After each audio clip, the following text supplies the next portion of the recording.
Good afternoon. It is March 30th, 2012, and I want to present here a promo to the third volume in the series of books that I have already presented here online, including, first of all, The Great Privilege of All Believers, the Wesleyan Doctrine of No Sin. That is a historical study on Wesley and where's the line drawn between a sinner and a saint, and how important is that doctrine? Is it foundational, as I present in the book, to an understanding of Wesley's own experience and the revival in his time? And I believe it is, and I believe it was proven in that work. So that's one that needs to be checked out as well. And then there's the second volume, which is The Holy Remnant, which goes into a historical study following Wesley, and within 65 years, how Methodism had lost its focus on holiness from a stress on gradualism and a overstress on the deprivation side of sin, original sin, weakening our stand on original sin, and pretty soon we had groundwork laid for the more modern changes that have happened within Wesleyanism, and emphasizing that holiness is only a process as opposed to a crisis. And it really is designed, the second volume, to defend the American holiness movement from the modern teaching that's being pushed over it today, that the Methodists in that period of time and the early American holiness proponents were overstressing crisis to the exclusion of process, when in reality there was a wave of process theology. The earliest form was evolution, and it was hiding under the documentary hypothesis of Wellhausen, how it came and washed away any evangelistic emphasis on a second work of grace in the Methodist Church. It weakened the understanding of what happens to original sin when somebody's sanctified. And so that was the groundwork, and now there's been a resort, going back to that same influence now today under the teaching of process theology, which was embraced, at least in the Nazarene Church, by Mildred Bangs Wanku, later popularized by H. Ray Dunning's book. And so once we've gone through those two historical periods and we've studied and put an emphasis back where it belongs, now this third volume is called The Two Gospel Axioms, and it's God's a proclamation of God's love and his wrath. And it's a balanced proclamation. That's the emphasis in this third volume. It's arranged in a practical manner so that you can read it whatever age group. It has pictures. It has a lot more pictures than the other two volumes. But the reason that it's been designed as a systematic theology is because I wanted to go down each area vital to theology and that has been influenced by this overemphasis on love starting around the 1970s, 1960s within modern Wesleyanism, not just the Church of Nazarene or the United Methodist Church and the major bodies like that, but also within Wesleyanism as a whole and really larger Protestant America. So it starts with a teaching in the first chapter on creation as a 6 literal day creation, and I don't apologize for that. I have diagrams and arguments that are basic to an understanding from the biblical perspective, also investigating the science, trying to prove that 6-day literal creation was the most scientific stand. And it has some history in that and when that changed and how evolution is becoming more and more popular, and it even has it lays groundwork for the later chapters. The second chapter has to do with holiness being placed back into Old Testament possibilities of salvation. So when Julius Wellhausen, his documentary hypothesis became the primary focus of the Methodist Church and other Protestant scholarship, it was based on the evolution teaching, okay? And we've laid that clearly in the first 2 volumes, and then we've defended the creation, 6 literal day creation, as opposed to that theory in the first chapter, and now we're placing holiness possibilities back into the Bible that were dumbed down after that influence. And so that's the second chapter of the book.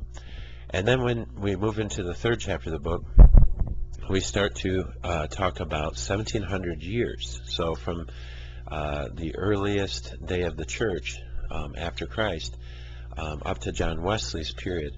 How was holiness maintained? What happened to that doctrine?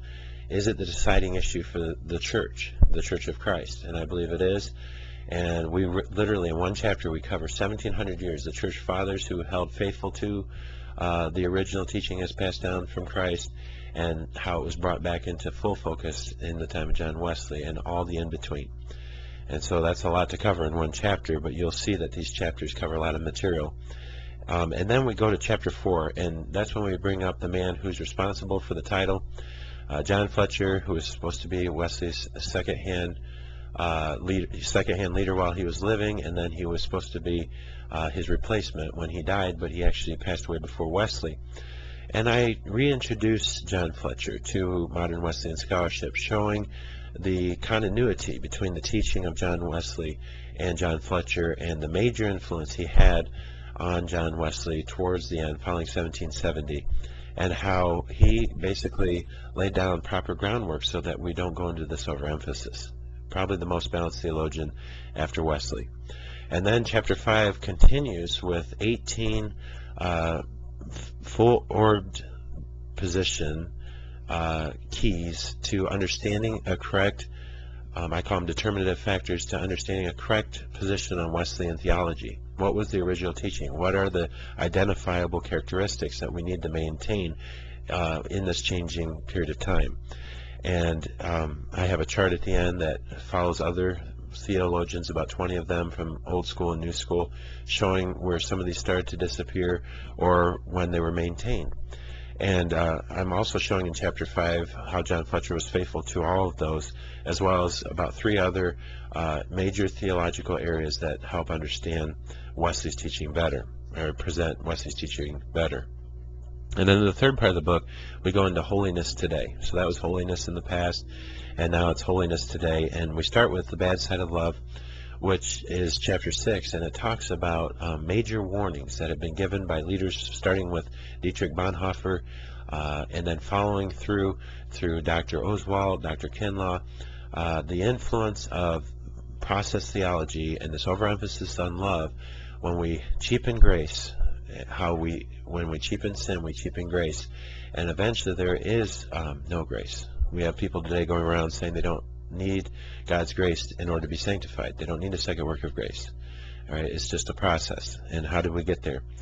And then we go to chapter 7, which deals with the atonement, and it follows the idea that in liberal theology, propitiatory atonement is excluded for an overemphasis on God's love. So this wrathful idea needs to be placed back into the atonement in order for us to have a balanced theology. It also starts with a in-depth look at carnality, again trying to show how serious the sin problem is, and we can move from there.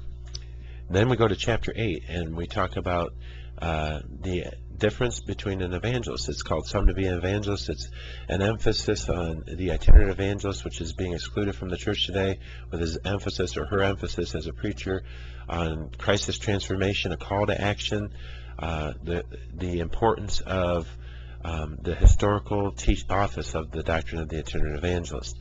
And that is being excluded today, along with the other major areas in Wesleyanism relating to evangelism, like the camp meeting. And then we move on to the 4th section of the book, which is Holiness at the Second Coming and Eternity Future. And in 2 chapters, I basically cover the first chapter, a premillennial, pre-tribulation rapture viewpoint on end times, and I support it from Wesley, who I believe held to premillennialism. I support it from the early church fathers. I cover the entire history since the time of Christ on premillennialism, and show that that was the doctrine, the major doctrine of Wesleyanism at the beginning, and how later influences have impacted that because of the love doctrine. Again, even today, some modern leaders that are writing on this subject that come from a different position, like amillennialism, are critical of the idea that God would leave this world, the believers, and I emphasize in the book, sanctified believers being raptured, and then that God would place judgment on this earth together. And then the final chapter redeems the doctrine of hell. It's called Holiness or Hell, but really it's an emphasis on hell, and how today major theologians are coming out that deny it in one or two brands, whether annihilationism or universalism, and it stands for the traditional doctrine. Thank you.